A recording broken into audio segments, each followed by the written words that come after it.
আজ ৩৫শে জুলাই। এটা আমার কথা না, ছাত্রদের কথা। এবং আজকে একটা ঐতিহাসিক দিন হতে চলেছে, যেটা ইতিহাসের পাতায় এভাবে লেখা থাকবে যে ছাত্ররা ঢাকার উদ্দেশ্যে লং মার্চ করেছে এবং বঙ্গভবন ঘেরাও করেছে। এখন এই কথা আমি কিভাবে বললাম, আমি কিভাবে নিশ্চিত হলাম যে আজকে বঙ্গভবন ঘেরাও হবে এবং ঢাকার উদ্দেশ্যে সব ছাত্র এবং ছাত্র আন্দোলন যারা সমর্থন করে তারা ঢাকার উদ্দেশ্যে আজকে রওনা হচ্ছে?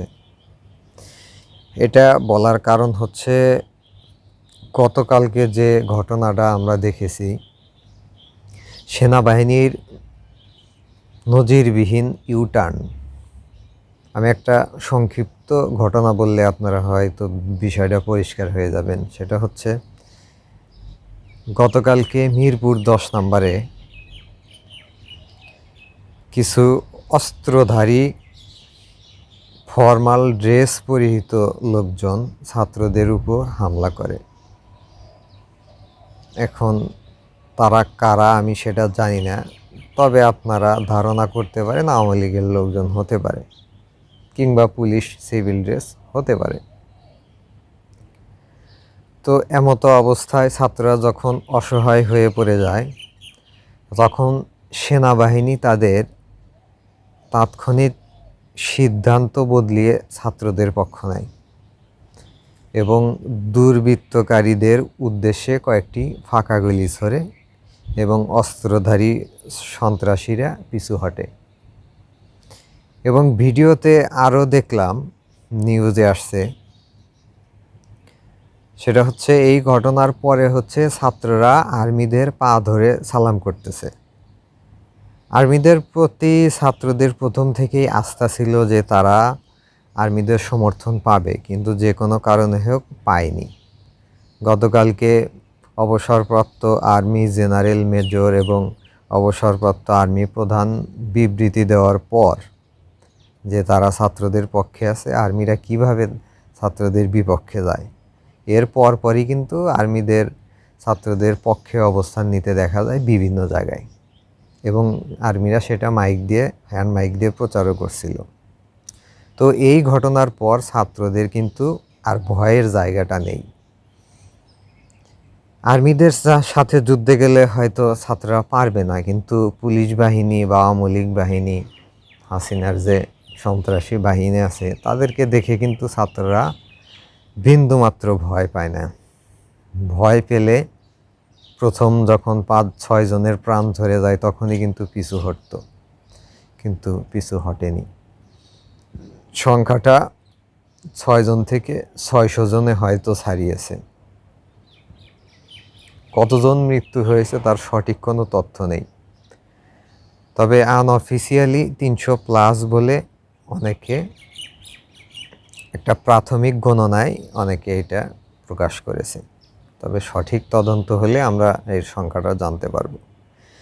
তো এরই এই যে ঘটনা ঘটে আসলো, এরই ধারাবাহিকতায় আজকে হচ্ছে লং মার্চের ঘোষণা দিয়েছিল। যদিও এটা আগামীকাল হওয়ার কথা ছিল, কিন্তু এটা কালকে হঠাৎ করে সিদ্ধান্ত পরিবর্তন করে একদিন আগে আনা হয় এবং আজকে হচ্ছে সেই ঐতিহাসিক লং মার্চ। সবাই ঢাকার উদ্দেশ্যে পদযাত্রা করবেন। ঢাকার বাইরে থেকে বিভিন্ন লোকজন আসবেন, সেই সাথে ঢাকার ভিতরে অনেক ছাত্র শিক্ষার্থী এরা তো আছেই। তো এইখানে আমার অবস্থানটা হচ্ছে ছাত্রদের পক্ষে, এবং আমি আপনাদের রিকোয়েস্ট করব যে আপনারা যারা এতদিন আন্দোলনে ছিলেন না, তারা অন্তত আজকের দিনটায় ছাত্রদের পক্ষে নিয়ে মাঠে নামুন।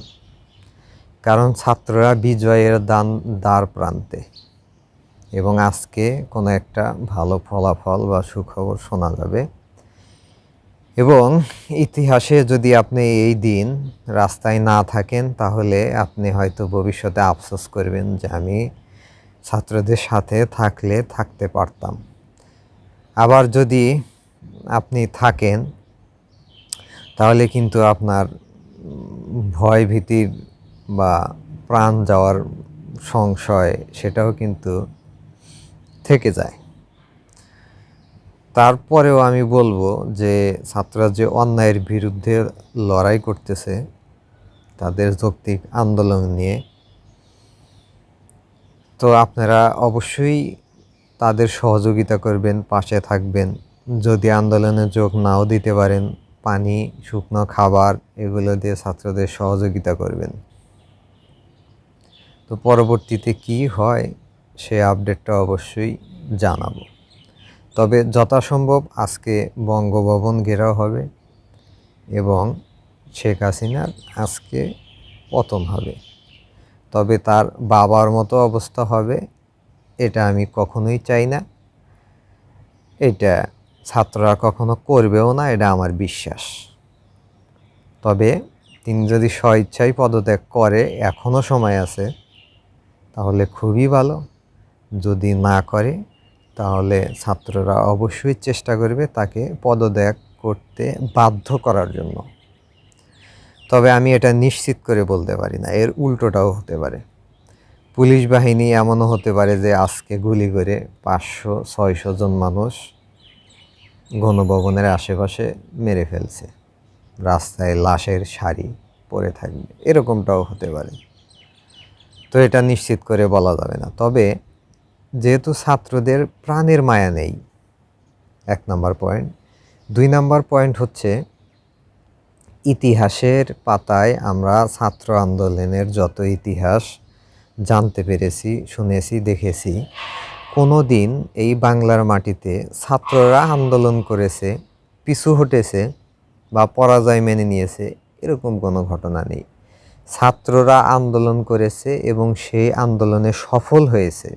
এটা মুক্তিযুদ্ধের আগের ইতিহাস থেকে শুরু করে এখন পর্যন্ত চলমান। সেই ধারাবাহিকতায় চিন্তা করলে কিন্তু আজকে সেই ঐতিহাসিক দিন, যেদিন কিনা শেখ হাসিনার পতন হতে যাচ্ছে। আজকে না হলে কালকে পতন হবে। তবে এটা সুনিশ্চিত যে ছাত্রদের বিজয় খুবই সন্নিকটে। এতক্ষণ ভিডিওটি দেখার জন্য ধন্যবাদ। বেশি বেশি শেয়ার করবেন, সুস্থ থাকেন এবং ছাত্রদের সহযোগিতা করেন। এই আন্দোলনে আপনাকেও পাশে দেখতে চাই। আসসালামু আলাইকুম।